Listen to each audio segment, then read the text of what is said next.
Good evening, everybody. Today we were chanting the Dhamma-niyāma, okay, Dhamma-niyāma-sutta. So we are going to talk about this sutta, Dhamma-niyāma. This is the meaning of the Dhamma-niyāma. It's mean the order line of the Dhamma. This is the translation. Let's say nature things. And this is come from Anguttara Nikaya 3.137. Anguttara Nikaya, it's the collections of the numerical discourse, what we call it. So this sutta is talking about three elements, three things. That's why it will be, if we talk about book which is connecting to numbers, so that's why it should be Anguttara Nikaya number 3, because it's about three elements. And in the three things, you have Buddha Dhamma Sangha, you have Anicca Dukkha, whatever. You have different kind of subject. So because of this, you have many sutta about number 3. So this sutta is 137 from all the suttas. Okay, so that's why it will be Anguttara Nikaya 3 and 137. Okay, many suttas, and this is just one of them, which is the number 137. And then our sutta is going to the Buddha talking about our sutta. I will make share screen and show you where it was in the one here. So we are talking about this city. You see, this is India. You can share. You can see the sharing, yeah? You can see. So this is India. Buddha mostly travel in this area, on this square, north of India. This is Nepal. So we are talking about here, north of India, where the curse is showing. And this is Savatthi. This is a city called Savatthi, big city at the time. Okay, important teacher, monk, not monk, sorry, king. In all this kingdom, you see Kusala. The name of the king was Pasanadi. And in this city, the Buddha have in Savatthi, north of India. You see, this is Kaparavistu, the place where the Buddha born. Kaparavistu. So here we're talking about this area. And this city, Savatthi, it's a big city, and two important people, they offered to the Buddha land. One of them, it was Visakha, the woman, and another man, it was the Anathapindika, the millionaire. That he bought the land from the Prince Jeta and he offered to the Buddha the most expensive land. So in the Jeta grove, in the land of Jeta land of the Anathapindika gave to the Buddha sitting and give the Dhammatalk, what we are going to talk about today. So it's just to show you where it happened. Now I will stop sharing and I go to the sutta itself.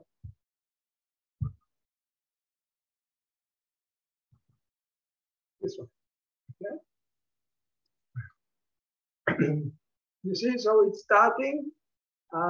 Maybe Shima, you can read, okay? Yes. The order lines of the Dhamma-niyāma-sutta. I have heard that at one time the Blessed One was saying near Savatthi in Jeta's grove, Anathapindika's monastery. There he addressed the monks saying, "Monks." Okay. Okay. So you see, this is introduction. I told you it's happened in Savatthi, in Jeta grove, okay? And then Anathapindika, the monastery. Yeah? And then the Buddha started to take the monks. Yeah. Yes, Lord, the monks responded to him. The Blessed One said, whether or not there is the horizon of Tathagatas, this property stands. This steadfastness of the Dhamma, this order lines of the Dhamma, all fabrications are inconstant. Okay, one moment. Okay, first I want to again just to talk a little bit more about the name Dhamma-niyāma. Okay, the word Dhamma, before we are going to what just Sima was reading and to explain this one, first I want to talk about this thing, Dhamma-niyāma. It's two words. It's the word Dhamma and the word niyama. Okay? The word Dhamma, it's in this case, it's nature, all things, everything. Okay? Everything exists in the nature. This is everything that exists in our world, in what we experiencing. Okay? So this means in this case Dhamma. And niyama, it means order line or regulation or order or fixed method or rules, okay, of this. And that's what we got, something like the rules or the fixed method or the regulations or they translated here, order lines, okay? That's the nature. Now, what the blessing, or what the Buddha actually is a blessed one, okay? It's the Buddha. He said to the monk, whether or not there is a rising of the Tathagata, okay? Which means even if the Buddha appear to the world, or even the Buddha not appear to the world, it doesn't matter if the Buddha born or the Buddha don't born, and then he don't use the word Buddha, the Buddha used the word Tathagatas. You see, Tathagatas, it means all the Buddha. It means whatever I'm going to talk now, it's not depend on the Buddha himself, okay? He just, this is nature things, which is not. And I just want to explain what the meaning of Tathagata. The Buddha called to himself, he referred to himself the word Tathagata. Okay, this is Tathagata because we're talking about all the Buddhas. That's why there is Tathagatas. Okay, it means any Buddhas that appear or not appear around the world. And what the meaning of the word Tathagata? Normally, you can translate it according to the letters. Okay, first you have the word Tata, and then you have the word Gata. Okay, Tata, Gata. So what the meaning of Tata? Tata, it means thus, in this way. Okay, like this. And Gata, it means to go. The meaning of the word Gata is to go. And then what means to go? Where to go? To go thus, okay? Thus go. And where to go? The way that he go to Nirvana. In which way he go to Nirvana? He go by the 37 aids to enlighten. He go by all the Buddhas, yeah? They go by the 30 tools or element or aids that helping you to go to enlighten. 10 paramita, perfections, okay? Keeping the precept, all these qualities. He go like this to Nirvana. This is one meaning, okay? Then you can interpret it in different way also. You can say Tata plus Agata, because you see the word, the letter A is actually long letter. You see there is like a line on the top of the A. So it's like double A. It's okay. So you can say Tata Agata. What does mean A? A, it's negative. Okay? Normally A, it's negative. So if we take the word Gata, and we put Gata, it's to go, okay? And what is the opposite from to go? To come, okay? So it's mean in this way he come. And what mean in this way he come? In this way he come, he born to be as a Buddha, like all the other Buddhas. He reborn as a Buddha, or he make himself as a Buddha. He came on the way, thus he come to be Buddha, by the 10 paramita. Normally, okay, when every paramita, every perfections, they have 3 levels. For example, Dana. So they have Dana Parami.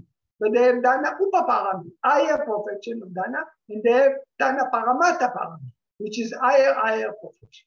So every Buddha, when they are coming, they have different 3 levels of all these paramita, and that's what it means Tata Agata. It means in this way he came. So you can say that in this way he go to Nirvana, okay? In this way he came as a Buddha. Now, when the Buddha said use the word, if you look at the commentary and explanation, what is meaning this way when the Buddha said Tathagata, Okay, why he called to himself Tathagata? He called like this, first things because he's enlightened fully to everything exists in the world. Okay, he knows the origin of the world. He knows how the world is functioning. He knows the cessation of the world. He knows the end of stopping the world. Okay, you know the origin, cessation, and the way for the cessation. This is one way to understand the meaning of Tathagata. In other words, another meaning of the Tathagata, he called himself, because everything that you get from the five sense doors, hearing, seeing, smelling, tasting, feeling, and actually also thinking, yeah, he fully understands this insight. Okay, normally we perceive something, I think, I know, I see, I hear, but he can understand this fully as insight. He understands them all, everything that hearing, seeing, smelling, tasting.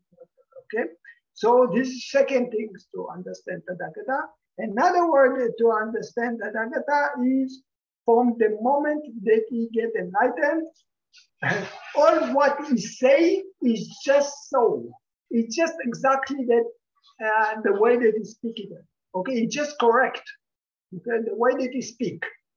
It means right. Speech is exact, very perfect. Okay.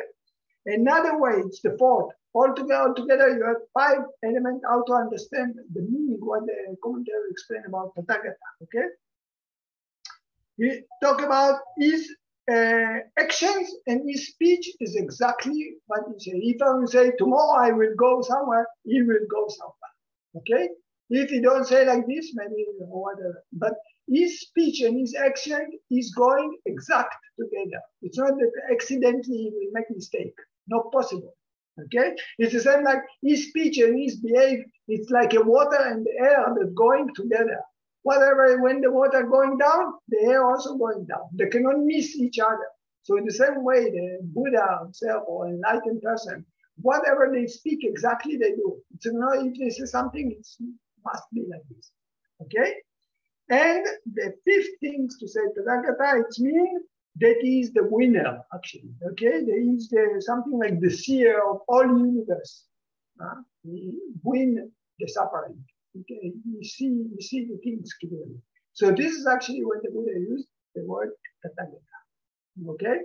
And then the Buddha is explaining, he said, either the Buddha is appearing, either is arising or not arising, okay?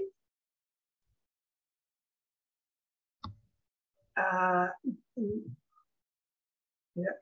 The Buddha use here, you see, they use here all fabrication, okay? All fabrication.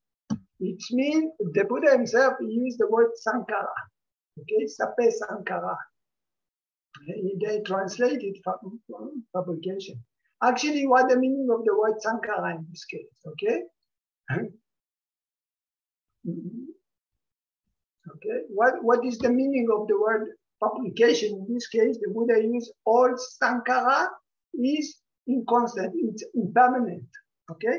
And how the Buddha say, why the Buddha used the word sankara? What the meaning of the word sankara in this line?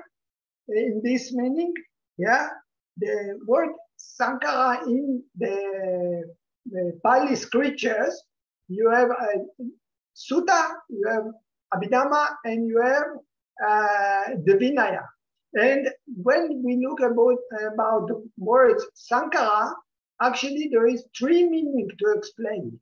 Sometimes the people who speak like this, they understand it like this. Sometimes, so there is a three meaning on the scriptures to the word sankara. Here they use the word fabrication because it's catching the... Actually, what the meaning of the word sankara or origin? Sank, it means together. Okay?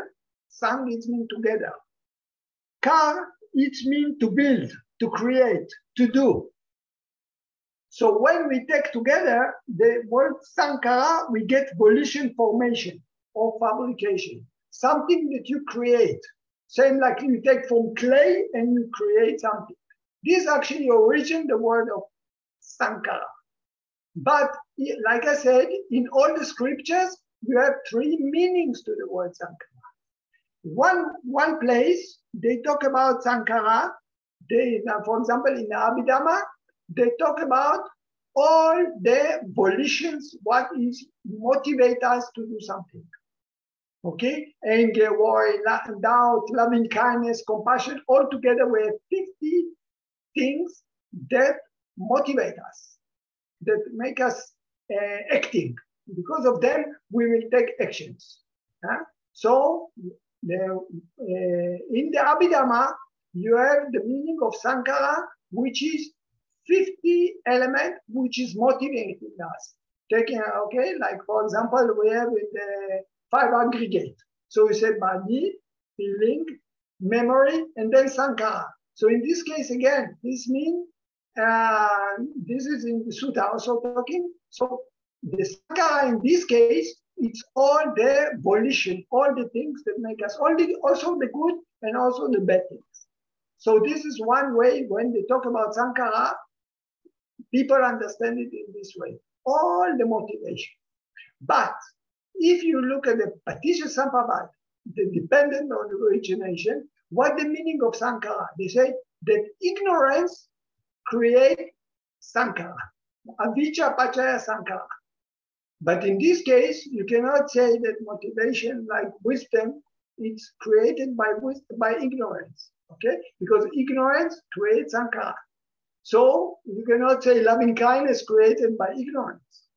So in this case, the word Sankara will be there only the bad things in the mind, like anger, worry, doubt, lazy, craving, okay? All these things which is negative from the volition, from the things that make us motivate, but the negative one, not the positive one. So in this case, we say the ignorance creating Sankara, it's mean creating the motivation in the mind, which is negative. Okay? And this is in the Paticca Samuppada. This is already second meaning. So I told you the first meaning, it means all the kind of volition, all the kind of will, the motivation. In the 5 aggregate or in the Abhidhamma, they explain about, in the Paticca Samuppada, they explain about only 14 volition, which is the negative type of things, okay? So this is already the second. Now you have another kind of thing, Sankara, which is appear here in our Dhamma-niyāma. And because in the Dhamma-niyāma, we talk about everything. Sankara is everything that exists in the world. Also, it's a Sankara in this case. Sankara, it's fabrication, something that cause an effect, something that became because of something. Okay, it's created because of something. So water is also Sankara. Okay, my body is also Sankara. Anything that exists in the world that is depend on other things. Okay, that is the thing which is conditions by other things. They are called Sankara. So in this case, the Buddha talk about all fabrication that exists. They are, what about them? They are all inconstant. It means they are all impermanent. Okay? The Buddha say that it doesn't matter if the Buddha is exist or not exist. Okay? This is an order line of the nature. It exists in the nature that everything, all Sankara, everything that exists in the nature, okay? All what we call conditioned things, they are all impermanent. They are all have the intent to change. They are all anicca. In which way we understand anicca? Which are inconstant. Impermanent, we have two ways to look at the impermanent. One way to look at impermanent is what we call in the yana Uttaya Paya Yana. Uttaya Paya Yana is the showing us that everything rising and ceasing, rising and ceasing, rising and ceasing, happening, stop, happening, stop, everything changing. Even I make one line, this one line exists for many, many, many points. When we make turning. There's rising, ceasing, rising, ceasing, rising, ceasing. Many moving, okay? When we are walking, lifting, happening, stop. Forwarding, happening, stop. We are practicing many thinking coming, okay? Rising, ceasing, rising. So every element, everything that exists, it exists, but many small element that coming, stay some time falling, another one coming and going, even candles, many lights, that one is turning the other, one is turning the others. Okay, so the Buddha said that if someone really understands this rising, prevailing, and ceasing of elements, one day in a life, okay, is much better person than he's never understanding. Or another way to say that really, if someone understands it in the inside, is actually certified. Okay, because sometimes we understand it intelligent, but we don't perceive it. That's why it's important to live in the present moment, because the life is happening in the present moment. Rising, ceasing, rising, ceasing. So this is one way to see the meaning of inconstant or anicca. Okay. Another way to understand anicca is that in the perspectiva of the yana bangayana, which means that everything ceasing, everything have to end. Even I say the line is built on many points, but this line will finish. We talk about turning. It's happened many cause and effect. But at the end, it will finish. Now it come rising. Okay? You're moving, lifting, which is many small movements. But this lifting have to stop. Okay? You walk, many thinking, but at the end, you have to stop and you have to turn. Okay? So what happens is that another perspectiva to see anicca is to see what we call bangayana, that nothing stays forever. Everybody have to die. Everything have to break into pieces, have to end, have to stop. Even relationship, we are meeting long time, happy. And then after some time, we have to separate. Okay, either someone die, human being die, or whatever. So nothing is staying forever. So the Buddha said that it doesn't matter if the Buddha exists or the Buddha does not exist. These things that in the nature, which is conditions by other things, what the Buddha calls sankhara, they will have to, they are changing all the time, and they will have to end anyway. They are ending. Okay, so this is the first things, and then the Buddha continue what actually is connecting all these things to the Buddha. Okay, what the connection between these to the Buddha? Okay, this understanding, this wisdom that anyway exists in the Buddha. What is relevant to the Buddha? Now we continue. The Tathagata directly awakens to that, breaks through to that, directly awakening, and breaking through to that.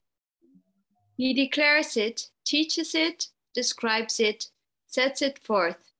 He reveals it, explains it, makes it plain. All fabrications are inconstant.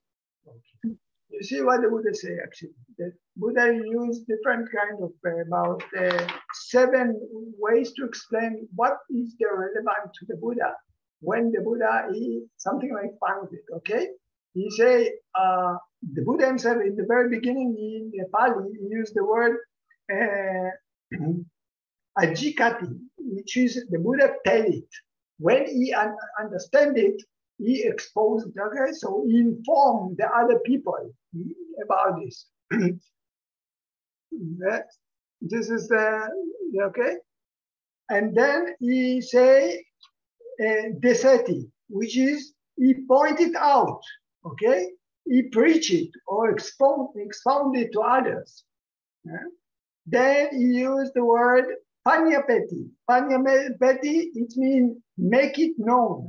He declared it, okay? He assigned it. Something like recognize it. And then he used another word, which is patapeti. Patapeti, it means establish, or he beginning it. He is the one that started it, or he found it. And then he used the word of vivarati. Vivarati, it means he open it, he uncover it, he make it clear. And then he used another word, this is the sixth one, vivachati. Vivachati is mean he divide it or analyze it. He break it into pieces, crucified it. Something like you take something and you deal it with the details. And utanikaroti, it means make it clear. This is actually what the Buddha make it, okay, what he said. But you see, before this, he said he used the word of abhisambuchati. So it means the Buddha, when he break through it, that he used different words from the same things. He said direct awakeness to that, breaking through to that, okay? Directly awakening to that, and breaking through to that. So he used the word in the Pali, he used the word of abhisameti, okay? Abhisambuchati. Actually, all these words, he used the same wording. He used the same title of word. Abhi is mean big, okay? Some it means self. And bujati, it means to understand, knowing. So the Buddha actually say that he understands it fully by himself.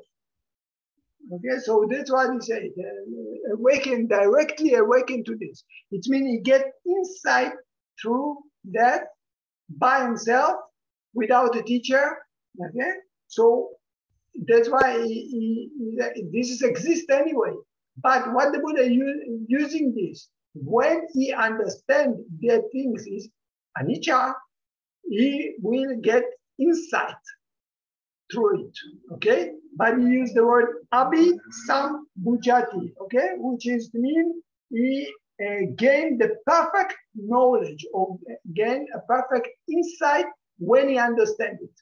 And this is what happened to every enlightened person, that he actually, how he get into enlightenment, when he understands fully the anicca. When he understands anicca, he will let go. When he practices vipassana, he see the things changing, and slowly, slowly, he will let go. This is one of the characteristics of the nature that he will understand fully. And this understanding fully of anicca is actually what is the tool that making us letting go. Okay, so the Buddha used all the time the same. He say abhisameti, abhisambuchati, abhisametawa, and all of them is just different directions of the same words. Okay, something like I got the understanding. There is a getting of the understanding. Okay, but so that's why something like different way, but the same words repeated. So the word is abhi, sam, and buddhi. So because abhi is the big, it means big knowledge. Sam is self-enlightened, and body, it means to understand. He fully understand self by himself. Okay, so this is what the Buddha said. And then the Buddha said that the Buddha himself, what he's doing it, he just explain it, he expose it, he find it, he open it. Yeah, like I said, he used these 7 words to say how he exposes it to other people. But anyway, if the Buddha exists or not exists, he is not something like a God creating the world or whatever, but we understand that all sankhara, he used the word sankhara, are anicca, impermanent. Okay, sorry. Okay, is this one. That everything is anicca.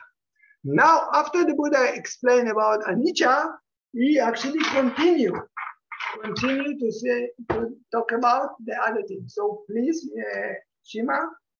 Whether or not there is the arising of Tathagatas, this property stands. This steadfastness of the Dhamma, this order lines of the Dhamma, all fabrications are stressful. Yeah, one moment. sorry. So you see again, the Buddha repeats the same things. He said it doesn't matter if the Buddha is coming, if the Tathagata appear to the world, or is not rising to the world, or not rising over the world. This Dhamma-niyāma, okay, this rule, this standard, something like this order line, okay, of the Dhamma, it's staying. It's not like a characteristics of the Dhamma. All, again, the Buddha used the word, all fabrication. It means all sankhara, and I told you that you don't get confused. Sometimes people, they use the word sankhara, they're using a different way. So in the sutta, Abhidhamma and Vinaya, they talk about sankhara, and it depends which point of view they look at it. It can be three different meanings, like I explained before. So in this case, the Buddha talked about everything. All sankhara, it means everything. Like I told you, this is also sankhara in this case. This is also sankhara in this case. So everything that is actually conditions by other things, they are all making stressful. They are all stressful, okay?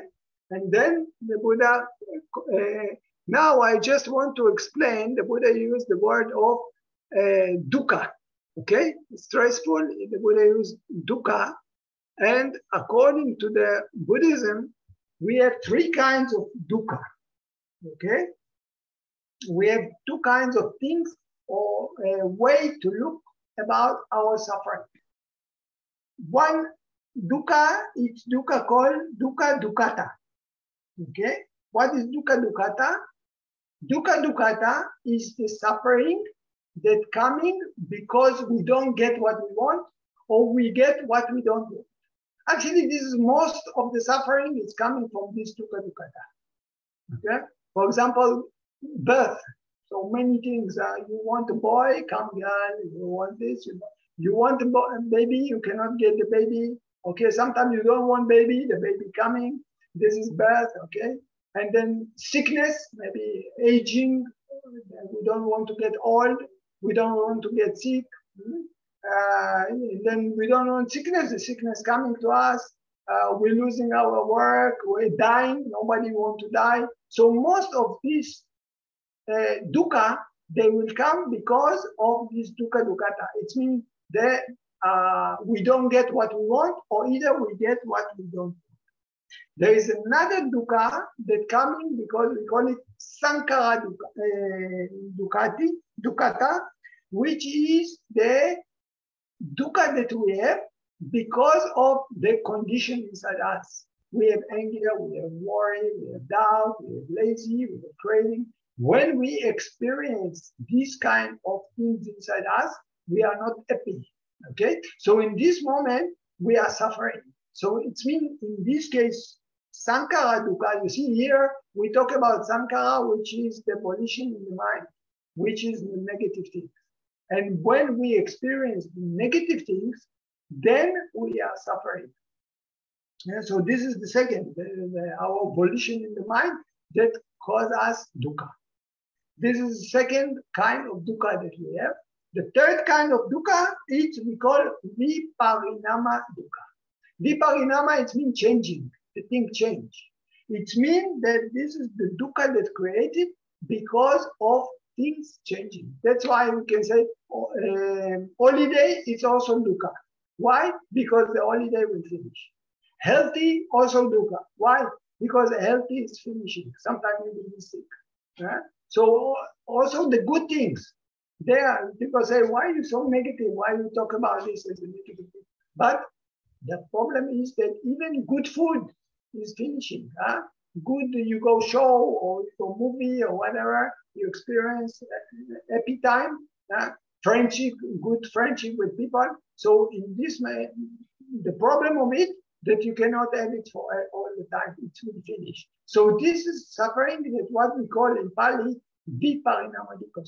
So if we talk about suffering, we have three kinds of suffering in the Buddhism. Yeah? And then the Buddha say the same things. He said that the Buddha is actually get enlightened when he understands, he get awakened, okay, he gets insight. When he really understands, they fully understand that everything in the nature, all fabrication actually, it's stressful. And the Buddha himself is only teaching it, he declares it, he exposes it, okay? Again, he used the same 7 element, what is actually doing it when he found it, opened it, okay? But either the Buddha exists or not exists, everything is dukkha, is suffering.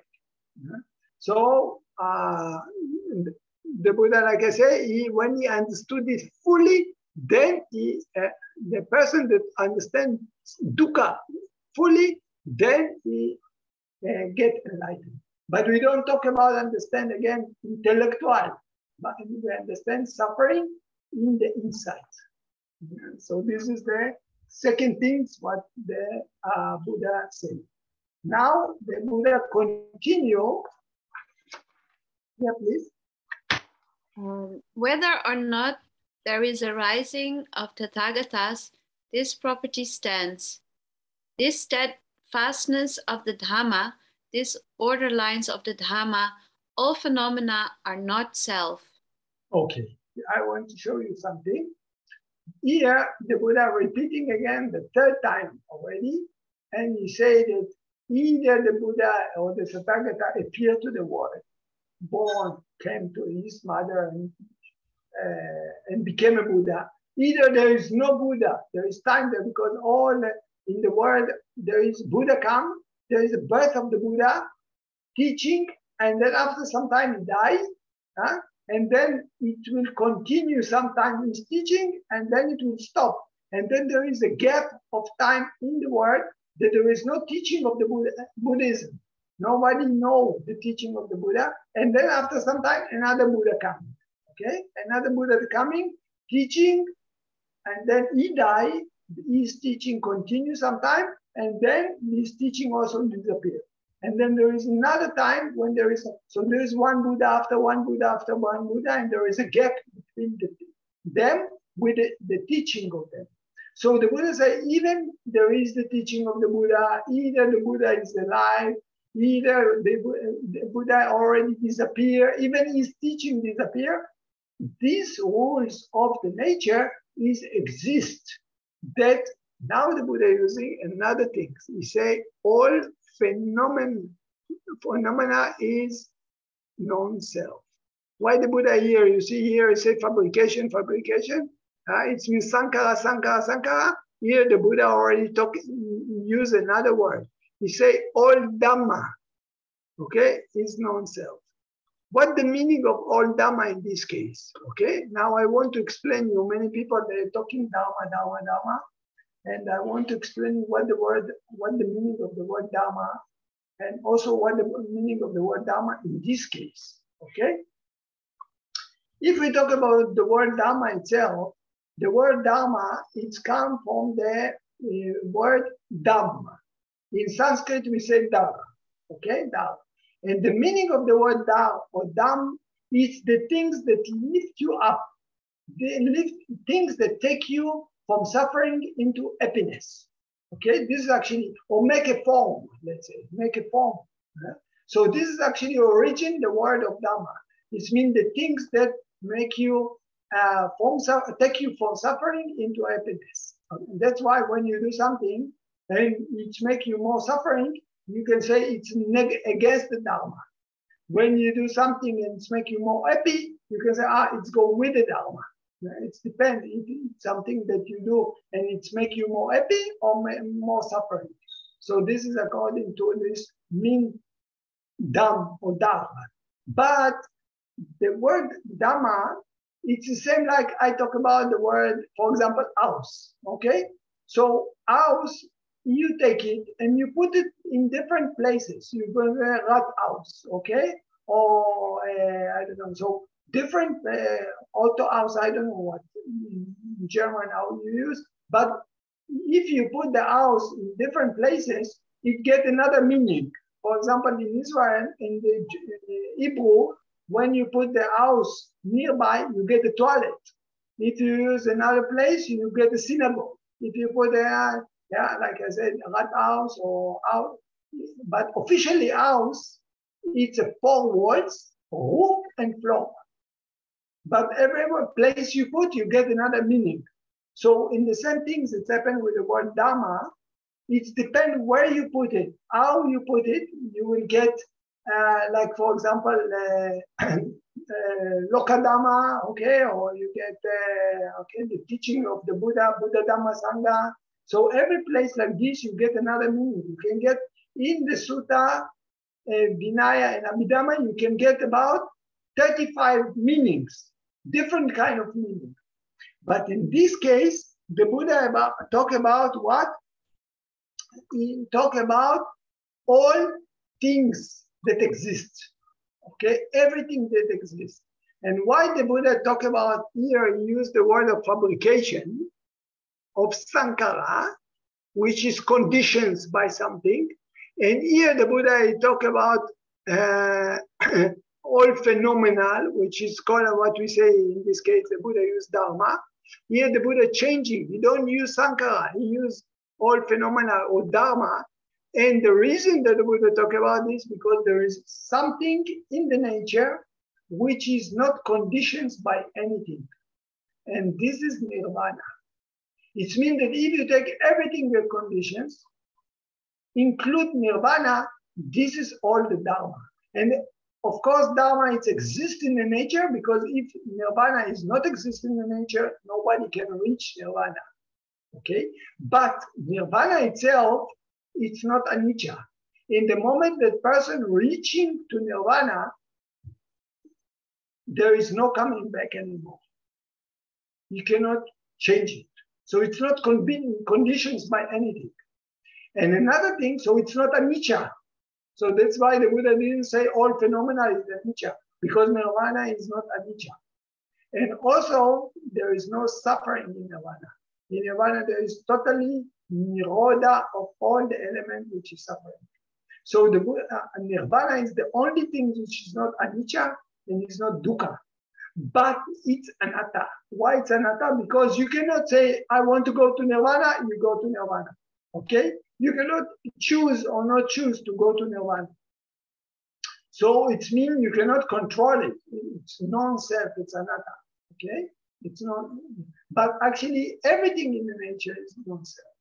But nirvana is also non-self. It means that nirvana, it's only anatta, but it's not anicca and not dukkha. Okay? Nirvana is the only thing which is everything in nature, including it's anicca and dukkha, but nirvana is only anatta. So all phenomenal in the nature is anicca, dukkha, anatta. But if we talk about nirvana, nirvana is not anicca and not dukkha, but it's only anatta. So that's why the Buddha said that all phenomena, all the things in the nature, also the Buddha called the nirvana called super mundane, over the mundane. Okay, because the phenomena, the things that is conditions by something, there are something in the mundane. Everything that conditions in the mundane. But nirvana, it is super mundane, it's out of it. So that's why the Buddha said that all phenomena, all dharma, it's actually, so you see that, like I said, different places, the word dharma is different meaning. But in this case, the Buddha, in the Dhamma-niyāma, the meaning of the word dhamma, it's all the things which is in the nature, okay? So then, again, the Buddha repeat, the Buddha himself, he just directly awakened to that. He just, he just get enlightened through these things. Get abhi sambhujati, okay? Through this, and the Buddha himself, it doesn't matter because nirvana is exist anyway. With the Buddha or without the Buddha himself, he only found it, he only teaches, he exposes it to the world, Okay, he shared it with others. He make it very, very clear, details by details, and he explained. Okay, so and then you're finishing, yeah, please. That is what the Blessed One said. Gratified, the monks delighted at his words. Okay, so in the end of the sutta, he said that when the monks they was hearing this kind of understanding about what we call tilakana. Tilakana, it means the three characteristics of all phenomena, anicca, dukkha, anatta. Okay, that's why this sutta appear in the numerical discourse of three, because talking about the three lakana, anicca, dukkha, and anatta. And then at the end of the sutta, when the monk was hearing it, they were happy about what the Buddha spoke. So this is the explanation about the Dhamma-niyāma. Anyone have questions?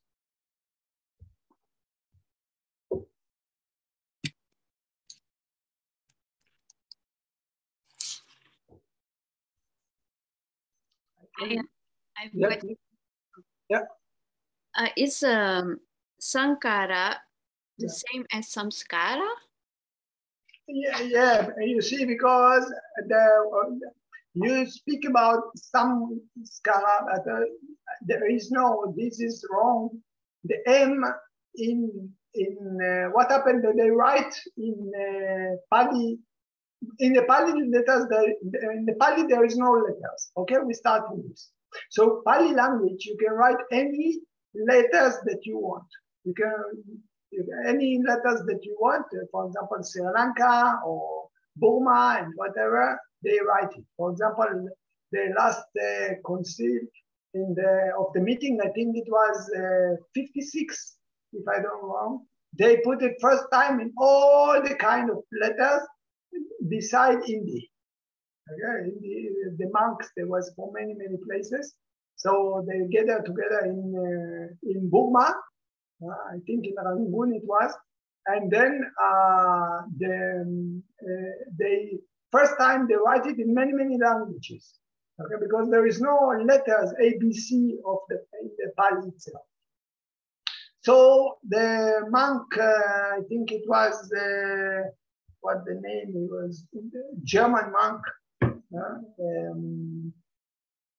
don't remember his name. They put it first time in also letters in English. Now, the problem of English, we are using what we call Roman letters, A, B, C, D, okay, and all these things. But there is some wording in Pali that you don't have in English. Okay, niya, for example, the niya, or long a, okay?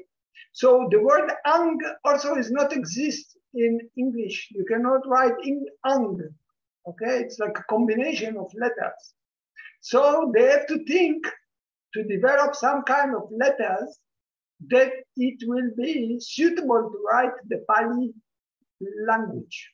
So for example, they were thinking how to do niya, what they make N, and they make like I don't know, like a wave up on this. Long, they put a minus up on this, okay, like a small line on the top of the letter. So they want to develop a letter ang. So they think what to do. So they decided to take the letter M and to put a point up on it.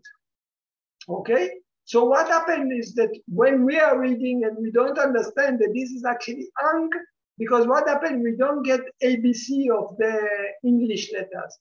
We get something like ABC of what we call Roman letters, because they have to develop new letters that fitting to this language, what we call Pali, that not exist. So because ang is not exist, so they make M with a point up. So many times people, they're reading this M with a point up, they're thinking it's M, okay? Like we say samsara or whatever. So, but this M is not exist, it's ang. So it should be sangsara, okay? For example. You understand? Yes. Thank you. Welcome. It's answer to your question. You got what? Yes. Thank you. Please, anyone else?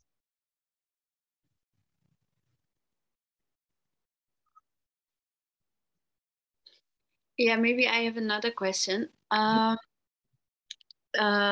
the three kinds of dukkha, so we learn to stay neutral, right?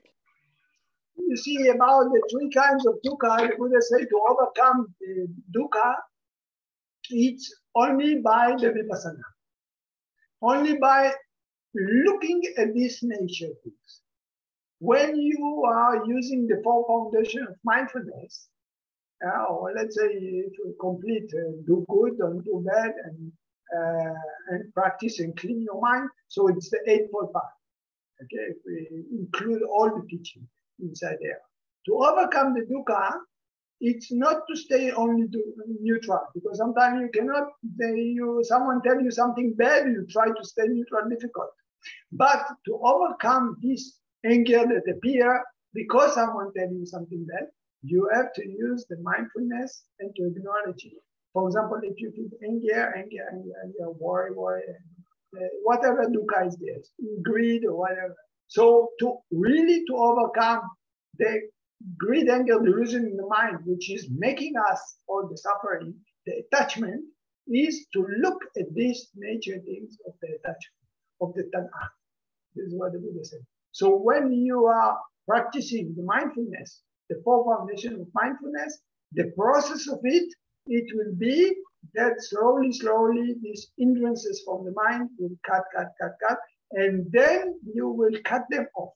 When you cut them off, you do nirodha, and then you come to the stage of nirvana. Then what will be that the mind will never be motivated by them anymore. It means that in the moment that normally someone tells you something and you get anger, so this anger will not be exist. So how the mind will react if this anger will not be exist? Of course, by neutral. Or either you will see other person suffering, so it will be compassion to it, but neutral. Okay, compassion is coming with the neutral, not with the emotion things, with the negative or positive.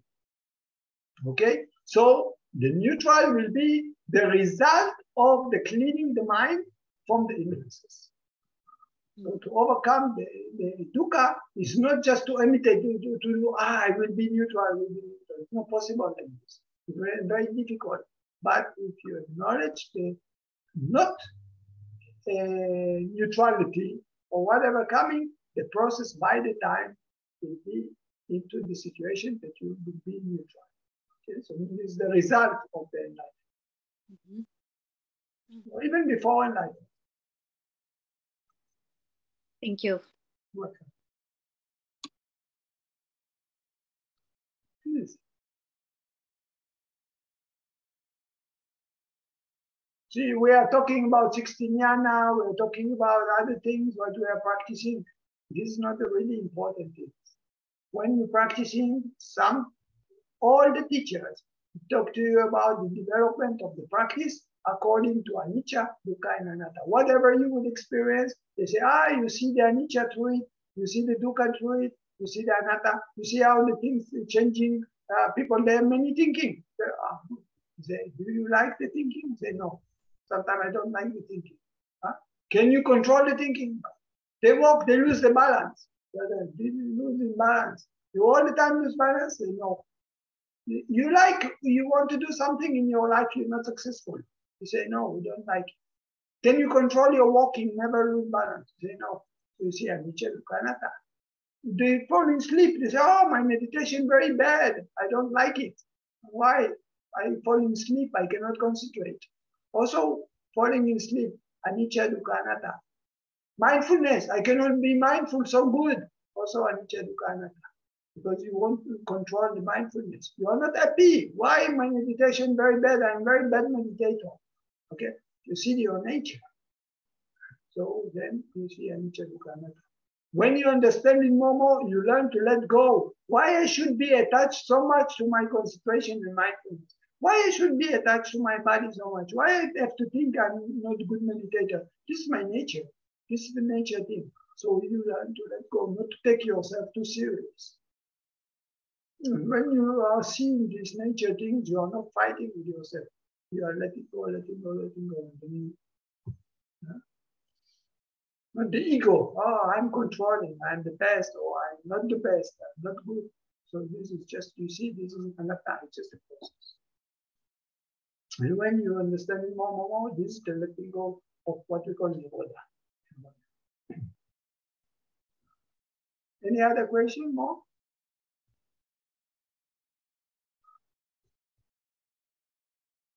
Good. So if no question, we will pay respect again to the Buddha Dhamma Sangha.